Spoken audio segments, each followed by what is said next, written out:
Morning sir. जी good morning. Okay so Astitva अस्तित्व प्रकाशन में लाइव इंटरव्यू में मेरे साथ है नेपाल सिंह ठाकुर सर, जिनकी बुक अपना सफर। सो सर हम आपको आपकी बुक के बारे में थोड़ा कुछ डिस्कस करेंगे। जी तो ये सर शुरू करते हैं। क्या आप हमें इस किताब को लिखने के पीछे की प्रेरणा के बारे में बता सकते हैं? जी मैम, मैंने देखा स्टूडेंट्स को, विद्यार्थियों को आज के समय में वो भटक जाते हैं, रास्ता भटक जाते हैं। जो वो अध्ययन करते हैं उन्हें ये तो पता है कि अध्ययन करना है, सारे बच्चे अध्ययन करते हैं, लेकिन वो उस स्तर के इस स्तर का अध्ययन नहीं कर पाते हैं, या फिर उस तरह से वो पढ़ाई नहीं कर पाते हैं जिस तरह से उन्हें पढ़ाई करना चाहिए। वो केवल एक फॉर्मेलिटी के रूप में उसको लेते हैं। तो मुझे लगा कि बच्चों को एक उचित मार्गदर्शन देने के लिए और समय पर वो जो गलतियां कर रहे हैं उसको वो समझ लें, इसलिए मैंने इस पुस्तक को लिखने की मुझे प्रेरणा मिली। मैंने अपने आसपास बहुत सारे बच्चों को देखा, काफी बच्चों को जो होनहार थे, लेकिन वो आगे चल के या तो उनका फ्रेंड सर्कल शायद ऐसा रहा, या फिर उन्हें पता ही नहीं चला कि हम अध्ययन क्यों कर रहे हैं, शिक्षा जरूरी क्यों है हमारे लिए, इसको वो समझ ही नहीं पाए। तो सर उन बच्चों की आपने ये किताब लिखी। तो सर मेरा दूसरा सवाल है, समय के महत्व को समझाने से सफलता प्राप्त करने में क्या भूमिका निभाई जाती है? जी, समय का महत्व तो सबसे महत्वपूर्ण है। मैं आपको बताना चाहूंगा कि जैसे कोई विद्यार्थी है, वो चाहे 10th क्लास में हो, वैसे तो शिक्षा, इस पुस्तक को समझने के लिए स्टूडेंट्स अगर 10th क्लास में हैं तो उसके लिए सबसे बेस्ट है ये 10th से लेकर के वो कंपटीशन एग्जाम की तैयारी करें, या फिर वो किसी भी एग्जाम की तैयारी करें, लेकिन वो ये पुस्तक उनके लिए बहुत उपयोगी सिद्ध होगी, क्योंकि समय, अभी उनके पास में टाइम है, समय है। और समय पर अगर किसी चीज को वो समझ लेंगे कि हम हमारे जिस प्रकार से हम अध्ययन कर रहे हैं, तो वो हम सही दिशा में कर रहे हैं या गलत दिशा में कर रहे हैं, उसका पूरा पूरा उपयोग हो रहा है कि नहीं हो पा रहा है। अगर उन्हें इस चीज का अभी पता चल जाएगा तो निश्चित ही वो सफलता प्राप्त कर लेंगे। लेकिन अगर काफी समय बाद उनको पता चले, जैसे मान लीजिए अगले साल उनको ये पता चले कि मैंने ये गलती ना की होती तो शायद मेरे अच्छे मार्क्स आए हुए होते, या मैं ये एग्जाम क्वालिफाई कर लिया होता। तो जो चीज उनको बाद में पता चले, वो अगर पहले पता चल जाए उनको, तो वो सफलता प्राप्त कर सकते हैं। यस सर, ये तो है। और सर आपकी किताब में योग पर जोर क्यों दिया गया है और यह व्यक्तिगत विकास में कैसे योगदान करते हैं? योग तो बहुत ही महत्वपूर्ण है, क्योंकि योग जो है वो शारीरिक स्वास्थ्य के लिए और एक अच्छे मस्तिष्क के लिए योग बहुत महत्वपूर्ण है। देखिएगा, अगर मान लीजिए कोई विद्यार्थी स्वस्थ नहीं है, तो ना तो उसका पढ़ाई में मन लग पाएगा, ना वो कोई गतिविधि कर पाएगा। इसलिए हमने इस पुस्तक में योग को बहुत ज्यादा महत्व दिया है, ताकि हमारे आने वाले जो बच्चे हैं, छात्र हैं, स्टूडेंट्स हैं, युवा साथी हैं, वो योग करें और योग से अपने शारीरिक स्वास्थ्य को वो बनाए रखें, वो उनका स्वास्थ्य बढ़िया रहे। अब अगर उनका स्वास्थ्य बढ़िया रहेगा, वो नियमित योग करेंगे, तो उनका हर क्षेत्र में अच्छा भी प्रदर्शन रहेगा। जैसे वो कोई पढ़ाई करते हैं, स्टडी करते हैं, तो उसको पढ़ने में उनका मन लगेगा, अच्छी चीजें सीखने में मन लगेगा, साथ में उनका शारीरिक स्वास्थ्य जितना बढ़िया रहेगा, उतने अच्छे निर्णय लेने की उनकी क्षमता रहेगी, उतनी प्रखर उनकी बुद्धि रहेगी। इसलिए हमने इसमें योग पर अधिक महत्व दिया है। जी सर। और आप व्यवहार में मिठास के बारे में बात करते हैं, इसका क्या मतलब है और ये क्यों इतना महत्वपूर्ण है? जी, हम व्यवहार में मिठास से हमारा मतलब है कि कोई भी व्यक्ति हो, कोई भी छात्र हो, स्टूडेंट्स हो या व्यक्ति हो, उसके व्यवहार से उसके संस्कारों का पता चलता है, उसके बात करने के नजरिए से, उनके संस्कारों का, और उनमें जो चीजें उन्होंने सीखी हुई है उन चीजों का पता चलता है। अब इस पुस्तक में हमने व्यवहार में मिठास की जो बात की है, उससे हमारा तात्पर्य ये है कि विद्यार्थी अपने व्यवहार को अच्छा बनाए, जी। अच्छे दोस्तों का साथ उसको मिले, और अच्छी उनको प्रेरणा मिले, और वो लोगों से अच्छा बिहेवियर करे, अच्छे से वो बातें करे। अगर उनके व्यवहार में मिठास रहेगी तो स्कूल में शिक्षक हों या फिर कहीं भी वो अपने इंटरव्यू या एग्जाम देने के लिए जहां भी जाएंगे, वहां उनको अच्छे से हैंडल किया जाएगा, और सामने वाले जो भी व्यक्ति है उनसे वो प्रभावित होंगे। इसलिए व्यवहार में मिठास का होना बहुत जरूरी है। और हमने देखा है ना कि हम किसी भी व्यक्ति के बात करने के तरीके से उनके व्यवहार को समझ लेते हैं कि इनको किस प्रकार के संस्कार मिले हैं और किस प्रकार की शिक्षा मिली है। तो शिक्षा और संस्कार, ये दोनों चीजें उनके व्यवहार से पता चलती है, और व्यवहार में अगर मिठास होगी तो निश्चित हमें ये चीजें ठीक करनी पड़ेगी, उसके बाद ही हमारे व्यवहार में मिठास आएगी। तो छात्र सही समय पे, विशेषकर चुनौतीपूर्ण परिस्थितियों में बेहतर निर्णय कैसे ले सकते हैं? बेहतर निर्णय लेने का इस पुस्तक का ये है, चुनौतीपूर्ण। चुनौतियां तो वैसे अगर देखा जाए तो चुनौती तो होती नहीं है, और अगर चुनौती होती है तो हर छोटी छोटी समस्याओं को चुनौती वो समझ सकते हैं। जैसे एग्जाम है, कोई सा एग्जाम दे रहे हैं, वो 10th का एग्जाम, 12th का एग्जाम या कॉलेज का एग्जाम दें, उस समय उनको बिल्कुल शांत रहना चाहिए। और उसकी उसी समय, ऐसा नहीं है कि जब एग्जाम होने का टाइम टेबल आ गया है, अब हमें स्टडी तैयार कर पढ़ाई की तैयारी करना है और कल एग्जाम देना है, 24 घंटे या 12 घंटे एक साथ बैठ करके वो तैयारी कर लें, तो ऐसा तो संभव है ही नहीं। जी तो सर।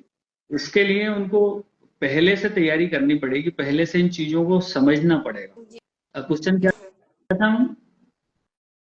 ताकि छात्र सही समय पर, विशेषकर चुनौतीपूर्ण परिस्थितियों में बेहतर निर्णय कैसे ले सकते हैं? हाँ, बेहतर निर्णय लेने के लिए ये पुस्तक है ना, ये इसको पढ़ेंगे, वो समझेंगे, तो इससे उनको पता चलेगा कि हमें बेहतर निर्णय लेना कैसे है।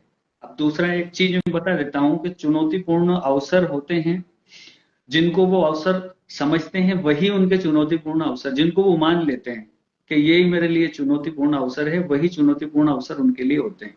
बाकी जिनको वो चुनौती नहीं मानते, वो उनके लिए चुनौतीपूर्ण अवसर नहीं होते हैं। इस पुस्तक को पढ़ने से उनको ये चीजें क्लियर होगी कि चीजें जो हम सोचते हैं, जो हम समझते हैं, जो हम बनना चाहते हैं, जो हम करना चाहते हैं, वो सारी चीजें होगी, लेकिन उसके लिए हमें एक नियम का, एक समय का, और इन चीजों का हमें पालन करना होगा, और इसके माध्यम से हमें चलना होगा।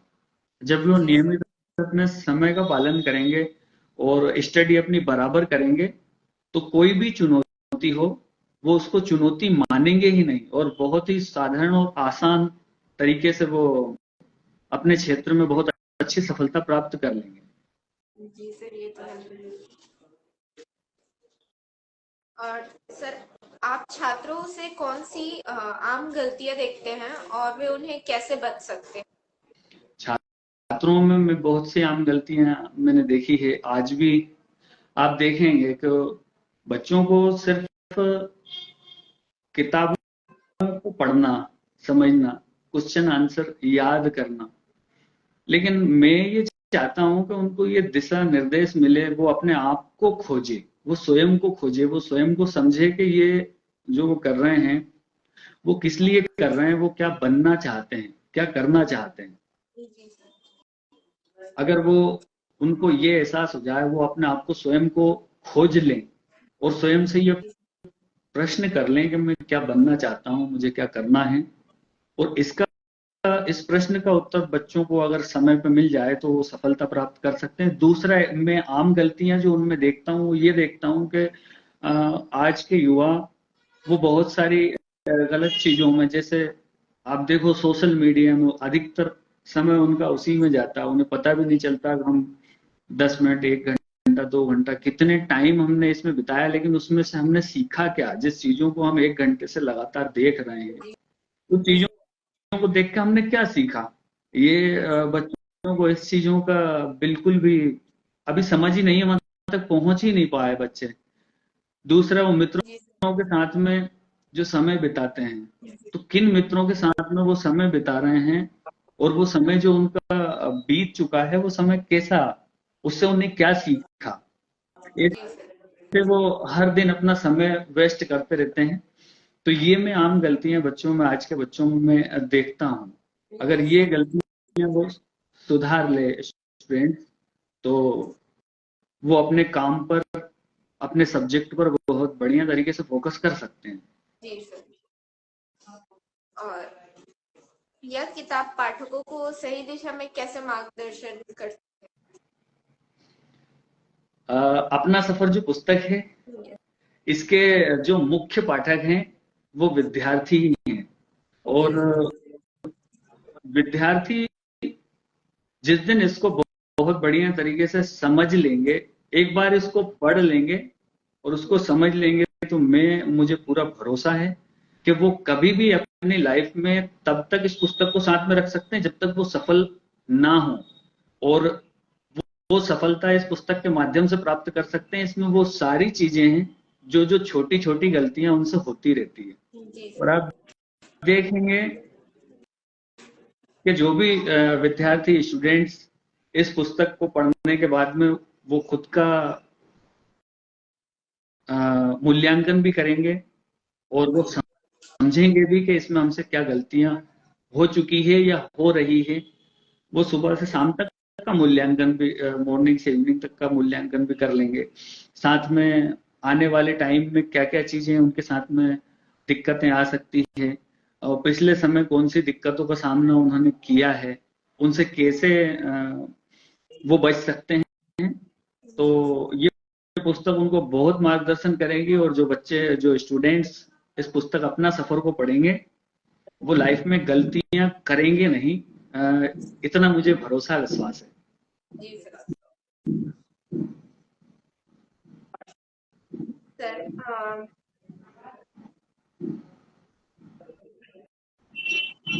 क्या आप समझा सकते हैं कि आपकी विधि से व्यवहारिक और सामाजिक स्थिति में कैसे सुधार लाया जा सकता है? जी हम। क्या आप समझा सकते हैं कि आपकी विधि से व्यवहारिक और सामाजिक स्थिति को कैसे सुधारा जा सकता है? हम्म।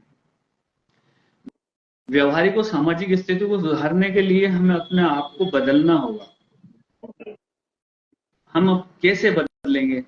जिस तरह से हम जो जो अभी हमने पूर्व में बात की थी कि हम क्या बनना चाहते हैं, एक स्टूडेंट्स क्या करना चाहते हैं, क्या जी बनना सर। चाहते हैं, वो करने के लिए उनको शिक्षा प्राप्त करनी होगी, और अच्छी शिक्षा प्राप्त करनी होगी। अच्छी शिक्षा के साथ में संस्कारों का होना बहुत जरूरी है।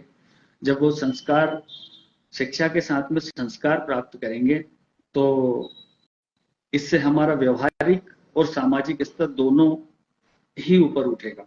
एक सभ्य समाज में एक विद्यार्थी का पहला निर्णय होता है, विद्यार्थी होते हैं कि जो उसको सही दिशा देते हैं, धीरे धीरे फिर एक पूरा सिस्टम ही बदलता जाता है। यहाँ से शुरुआत होती है। तो जैसे स्टूडेंट्स अपने आप को बदलने लगेंगे, अपनी चीजों को समझने लगेंगे, अपने लक्ष्य की तरफ आगे बढ़ने लगेंगे, और दूसरी जो गलतियां हैं उनको धीरे धीरे वो छोड़ते जाएंगे, कम करते जाएंगे। तो एक समय आएगा जब वो अपने लक्ष्य को, अपने मुकाम को हासिल करेंगे, और साथ में अपने आसपास के, अपने पड़ोस वाले लोगों के लिए, दोस्तों के लिए, मित्रों के लिए प्रेरणा बनेंगे। इससे हमारा सामाजिक विकास होगा, और इससे विद्यार्थी काफी प्रोत्साहन मिलेगा उनको। सर, आपकी किताब में आप कठिनाइयों से पार करने की बात करते हैं, लेकिन जब हालत कठिन हो तो आशावादी बने रहने के लिए आपका क्या सुझाव होगा? हालात जब कठिन हो, इस पर हमने एक चैप्टर लिखा हुआ है, दुखी मन दिल उदास। अ, इसमें हमने वो चीजें लिखी हुई है जब एक विद्यार्थी मेहनत भी करता है और परिश्रम भी करता है, लेकिन कभी कभी ऐसा होता है कि वो अपने लक्ष्य को प्राप्त नहीं कर पाता किसी कारणवश। और ऐसा जरूरी नहीं है कि हम किसी एक चीज को पूरी तैयारी भी करें और वो मिल ही जाए। कभी कभी ऐसा होता है कि वो थोड़ा समय लेती है, या हो सकता है हमसे कोई कमी रह गई हो जिसका हमें जानकारी नहीं हो, जानकारी का अभाव हो, क्या कमी रह गई। और ऐसे में होता यह है कि एक व्यक्ति, एक विद्यार्थी या कोई भी व्यक्ति हो, बहुत दुखी हो जाता है, बहुत परेशान हो जाता है कि मैंने सब कुछ किया और फिर भी मुझे सफलता नहीं मिली। और उसको ऐसा लगने लगता है कि वो बस इसी के लिए जन्मा था और ये उसे नहीं मिला। तो अब आए दिन हम देखते रहते हैं, छोटी छोटी गलतियों में कई बच्चे अपने आप को खत्म कर लेते हैं, कई डिप्रेशन में चले जाते हैं, कई कहाँ चले जाते हैं। तो वो सब चीजें देख करके बहुत तकलीफ होती है जब आए दिन जी न्यूज़पेपर अखबारों में पढ़ते हैं कि आज ऐसा हुआ, आज किसी ने ट्रेन से कट करके अपनी जान दे दी, तो किसी ने ये करा, किसी ने वो करा। बहुत सारी छोटी छोटी चीजों को लेकर के जब चीजें सुनने को मिलती है तो बहुत तकलीफ होती है। जी तो उस पर भी हमने एक चैप्टर लिखा हुआ हमारी पुस्तक में कि जब भी ऐसी कोई स्थिति बनती है, परिस्थिति बनती है, जब हम बहुत उदास हो जाते हैं, जब हमें ऐसा लगता है कि अब सब कुछ खत्म हो चुका है, अब हमारे पास में कुछ बचा नहीं है, उस समय हमें धैर्य बनाए रखने की जरूरत है। ये पुस्तक उन बच्चों का बहुत मार्गदर्शन करेगी और उनको प्रेरित करेगी और उनको उस डिप्रेशन से बाहर निकालने में काफी मददगार सिद्ध होगी। क्योंकि जी सर। बहुत सारी चीजें, एक ही चीजें ऐसी नहीं होती है कि कोई चीजें हमने जिसके लिए दिन रात मेहनत की या जिसके लिए हम दिन रात परेशान हुए, वो अगर नहीं मिली तो दुनिया में अब कुछ है ही नहीं। उसके अलावा बहुत कुछ है, बहुत बड़ी दुनिया है, बहुत सारी चीजें हैं। तो चीजें मिलेगी, सिर्फ उस एक ही चीज के लिए या एक ही बार में असफल होने के लिए हमें अपने अपने आप को दुखी करना या उदास करना या अपने आप को समाप्त कर लेना, ऐसी कोई चीज होती नहीं है दुनिया में। तो इससे उनको बहुत प्रेरणा मिलेगी, ताकत मिलेगी, क्षमता मिलेगी आगे बढ़ने की और हौसला रखने की, फिर से दोबारा उठकर खड़े होने की। तो जी सर। विपरीत परिस्थितियों में बच्चों को कभी भी अपना मनोबल कमजोर नहीं करना चाहिए, बल्कि वो चीजें देखना चाहिए कि क्या गलतियां रह गई थी या क्या सुधार कर सकते हैं। और अगर ऐसा लगता है कि कोई सुधार करने की गुंजाइश नहीं है, सब कुछ ठीक ठीक चल रहा है, तब भी उनको डटे रहना चाहिए। जी सर। तो यह किताब छात्रों को उनके खुद के सवालों के जवाब कैसे खोजने में मदद करती है सर? इस पुस्तक में दूसरा चैप्टर या दूसरा चैप्टर है खुद के 5 सवाल, जिसमें हमने योग और मित्र, साथी, गुस्सा, ऐसे अनेक बहुत सारी चीजें हैं जिनका हमने इस पुस्तक में जिक्र किया हुआ है कि इन चीजों, ये बहुत सारी चीजें हैं जिनके माध्यम से आपको खुद के स्वयं के जो सवाल हैं, खुद के मन में चल रहे हैं सवालों के जवाब आपको इस पुस्तक में मिलेंगे। जिन जिन प्रश्नों को, जो जो चीजें उनके सामने आ रही है, उनको लगता है कि मैं आज जो कर रहा हूं वो वाकई में सही है या गलत है, या मैं जो कर रहा हूं उसका क्या रिजल्ट पॉजिटिव मिलेगा या नेगेटिव मिलेगा। तो इसमें अलग अलग चैप्टर दिए हुए हैं, उसके माध्यम से जब बच्चे इसको देखेंगे, पढ़ेंगे, तो उनको समझ में आएगा कि हाँ, हमारे प्रेजेंट, वर्तमान पर पूरी आधारित है ये पुस्तक। जी सर। और यह किताब छात्रों को वर्तमान और भविष्य की चुनौतियों का सामना करने के लिए कौन सी महत्वपूर्ण क्षमताएं सिखाती है?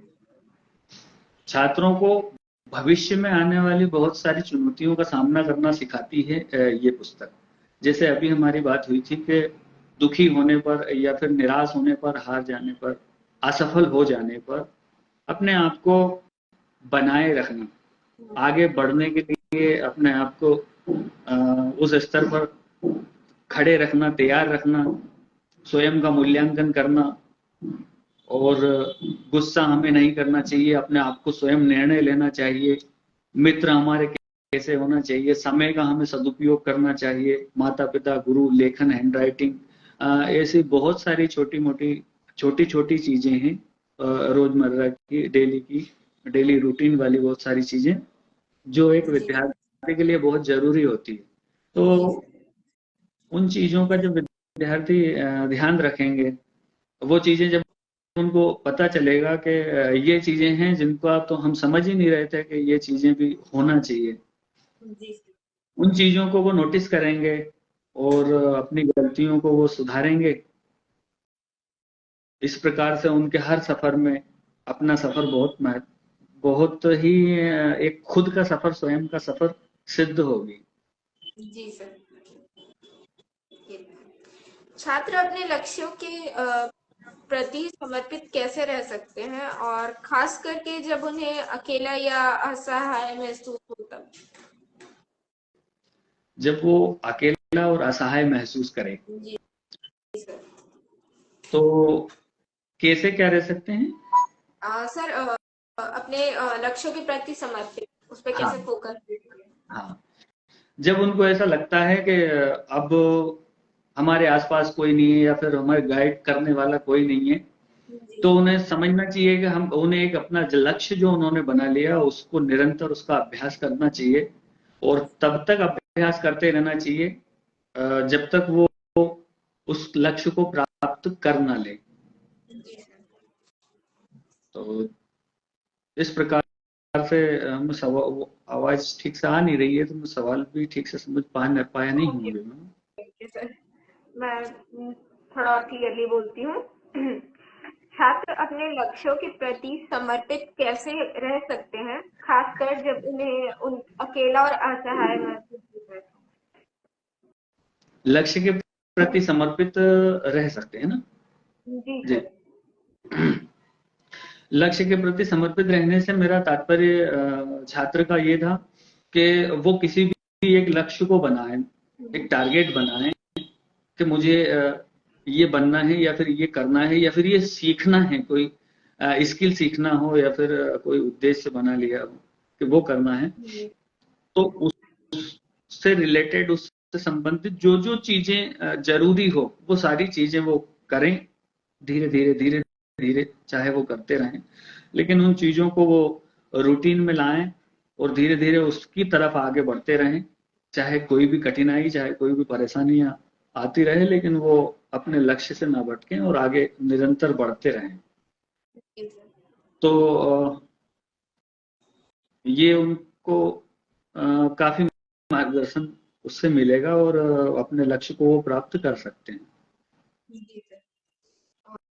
और आपको क्या लगता है कि बहुत से शिक्षित व्यक्ति सफलता प्राप्त करने में विफल हो जाते हैं, जैसे कि आपकी किताब में भी लिखा गया है, तो वो ऐसा क्यों है?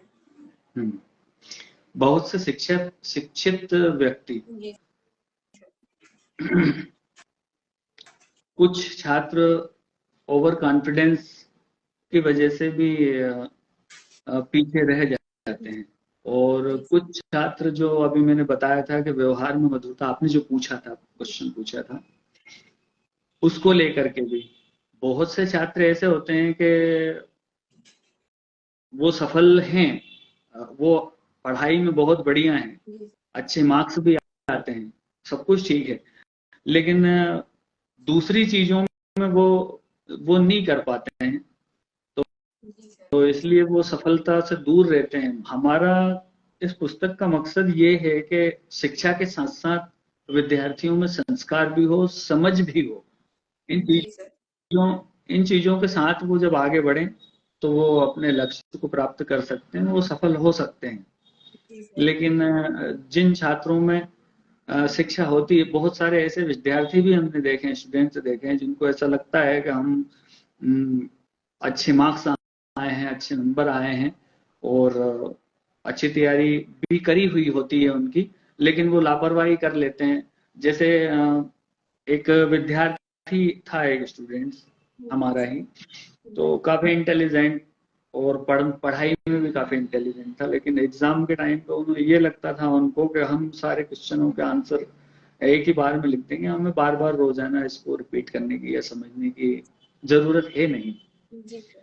और साथ में दूसरे स्टूडेंट्स कुछ ऐसे भी थे जिन्हें ऐसा लगता था कि हमने पहले तैयारी कम की है, या फिर ऐसा नहीं हो हमारे नंबर कम आए या फेल हो जाए। उन्होंने पूरी ईमानदारी निष्ठा से बढ़िया अपना एक बना करके शेड्यूल बना करके वो पढ़ते रहे। और जी जब सर। रिजल्ट आया तो वो जो विद्यार्थी ओवर कॉन्फिडेंस में थे, उनके नंबर उस बच्चे की अपेक्षा कम थे।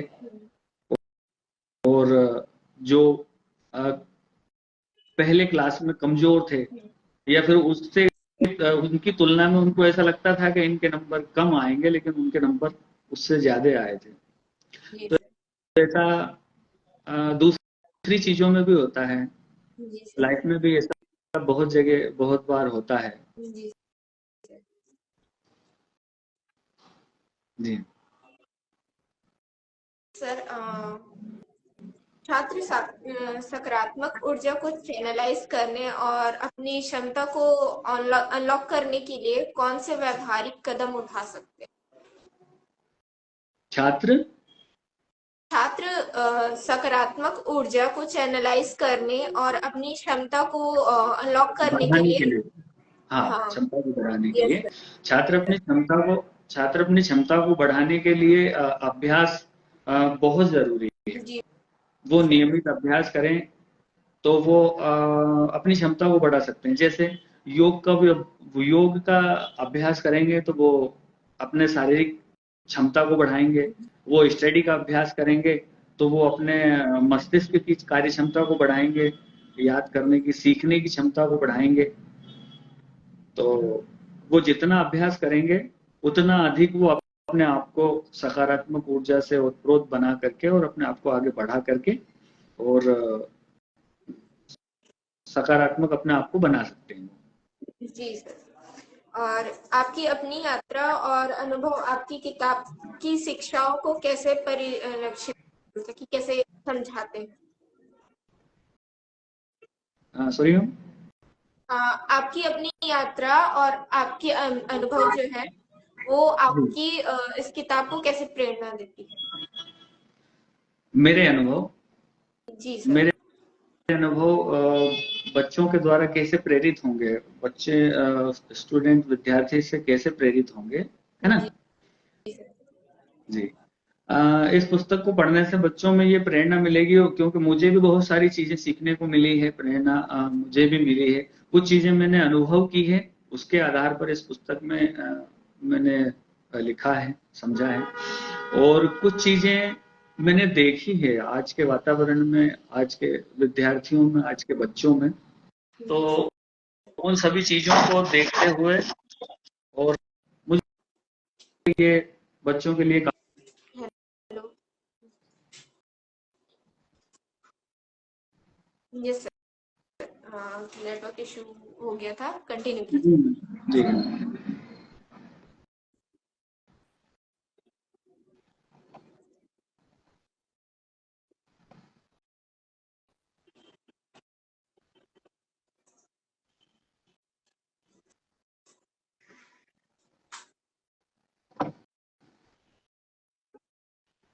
जी सर। जी। तो सर आपकी जो आपकी पसंदीदा किताब मुझे जाननी थी, कौन सी है जिसके थ्रू आप, जिसको पढ़ करके आपने थोड़ा मतलब कि लिखने के लिए सोचा कि मुझे अपने बच्चों के लिए भी लिखना चाहिए करके? मेरी पसंदीदा किताब, पुस्तकें, वैसे ये पुस्तक लिखने के लिए तो मैंने किसी पुस्तक का ऐसा नहीं कि इस पुस्तक को लिखने पढ़ने के बाद मुझे प्रेरणा मिली। पसंदीदा तो मैं मुंशी प्रेमचंद की पुस्तकें भी मुझे काफी पसंद है, गोदान वगैरह और इस तरह की बहुत सारी पुस्तकें मैंने पढ़ी है। और श्रीलाल शुक्ल को भी मैं काफी पढ़ता हूँ। और नॉन फिक्शन फिक्शन सारी इस तरह की किताबें, कहानियां, किताबें, ये पढ़ता रहता हूँ। जो काफी मेरे को पढ़ने में बहुत रुचि है, इंटरेस्ट है, मैं इनको पढ़ता रहता हूँ। और मुंशी प्रेमचंद जी की कहानियां, उपन्यास, ये मुझे सबसे ज्यादा पसंद है, मैं बहुत पढ़ता हूँ उनको। और ये जी सर। पुस्तक लिखने का तो उद्देश्य मेरा ऐसा कुछ नहीं था। मेरा यही था कि मैं बच्चों, हमारे जो स्टूडेंट्स हैं, विद्यार्थी बच्चे हैं, उनको सही मार्गदर्शन मिलना चाहिए। मुझे ऐसा लगता था कि कहीं ना कहीं हमारे साथ भी जो भटकाव हुआ या गलतियां हुई है, या फिर हमारे आसपास जिन बच्चों को हम देखते हैं कि उनसे भी गलतियां हो रही है, तो वो गलतियां ना हो, वो समय पर उसको समझें और दोबारा उनसे इस प्रकार की गलती ना हो जो जी वो सर। गलतियां कर रहे हैं, और वो सही मार्ग चुने और आगे बढ़े। जी सर। जी। और आपकी ऐसी कोई घटना हुई वास्तविक जीवन में जिसने इसको प्रेरित किया हो इस किताब को? अ, नहीं, ऐसी तो कोई घटना नहीं हुई जी जिससे मैं प्रेरित हुआ। बस मेरा मन हुआ, मेरी इच्छा हुई कि, क्योंकि मैं शिक्षा से काफी पहले से ही जुड़ा हुआ हूँ। मैं एक टीचर भी, टीचिंग में भी मैंने स्कूल को संभाला है, 5 साल तक स्कूल का प्राचार्य में रहा हूँ, प्राचार्य पद पर। तो वहां भी मैंने देखा, और अभी भी मेरा स्टूडेंट से रिलेटेड काफी है, तो मैं देखता रहता हूँ। तो वहां मुझे ये लगता है कि हमारे जो बच्चे हैं, स्टूडेंट्स हैं, और जो तैयारी करने वाले हैं, तो इन बच्चों में जो गलतियां हो रही है, जो गलतियां ये करते हैं, या मार्गदर्शन इनको समय पर नहीं मिल पाता है, वो मार्गदर्शन को एक पुस्तक के माध्यम से अगर मिल जाए तो शायद ये बहुत अच्छा कर सकते हैं। और जो गलतियां हैं उनको छोड़ सकते हैं, कम कर जी सकते हैं, समझ सकते हैं। जी। तो आपने कहा कि आप एक प्रिंसिपल भी है रहे हैं, तो कौन से स्कूल के सर आप प्रिंसिपल थे? और प्राइवेट स्कूल है, प्राइवेट स्कूल के प्रिंसिपल था, रहा हूं मैं। Okay sir. जी, Subhash Chandra Bose Vidyalaya okay sir. High school, उसमें ओके सर। 5 साल तक मैं। जी। रहे हैं आप 5 साल तक। तो हाँ। सर आगे आप और भी किताबें लिखेंगे बच्चों को प्रेरणा देने के लिए? नहीं, अभी प्रेजेंट में तो कोई वो नहीं है। इस पुस्तक का देखें क्या रिस्पॉन्स मिलता है। अगर बच्चों की तरफ से, स्टूडेंट्स की तरफ से अच्छा रिस्पॉन्स मिलेगा, तो इसी दिशा में और इनके लिए ही मैं लिखना लिखना चाहूंगा। बाकी अन्य दूसरे चीजों में मेरा इंटरेस्ट इतना है नहीं। और ये भी इसलिए कि मैं ये चाहता हूं कि शुरुआती दौर में जो बच्चे हैं, बस उनको ठीक कर लिया जाए।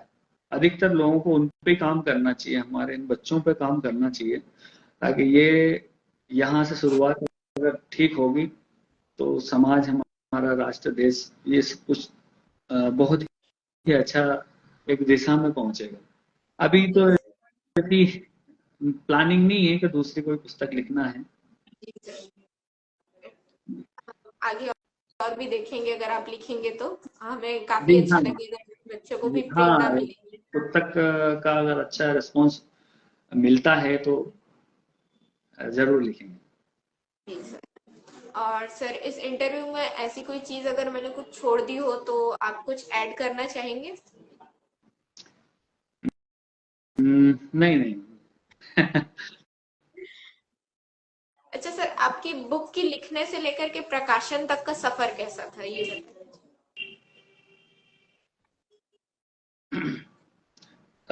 ये बुक का लिखने का, मैं सही अगर आपको बताऊं तो काफी समय से लिख रहा था मैं, शायद 2018-19 से।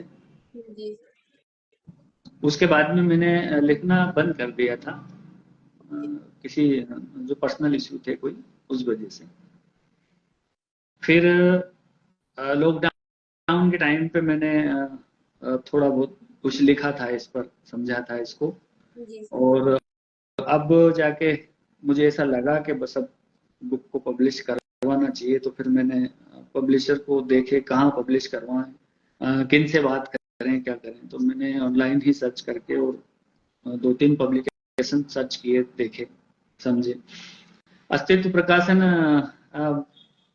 का काम बहुत बढ़िया है आपके प्रकाशक का। पुस्तक में काफी हेल्प की हमारी। जी सर, थैंक यू सर। जी, सभी स्टाफ ने हमें बराबर समय पर उसके बारे में, पूरे प्रोजेक्ट के बारे में बताया, क्या चल रहा है, कैसे चल रहा है, कितना काम हुआ है, जी और सर। काफी गाइड किया हमें, और बहुत सपोर्ट मिला मुझे यहाँ से। जी सर, थैंक यू सर। जी। आपसे बात करके बहुत अच्छा लगा। आपकी किताब के लिए आपको बहुत बहुत मुबारक हो पहले तो, कि ये जो है अब एक प्रकाशित हो चुकी है, और अब आप आगे और भी सक्सेसफुल ऐसी अगर लिखे तो आपकी बुक और अच्छे से सक्सेस पाए। तो sir, thank you sir for the interview today. Thank you.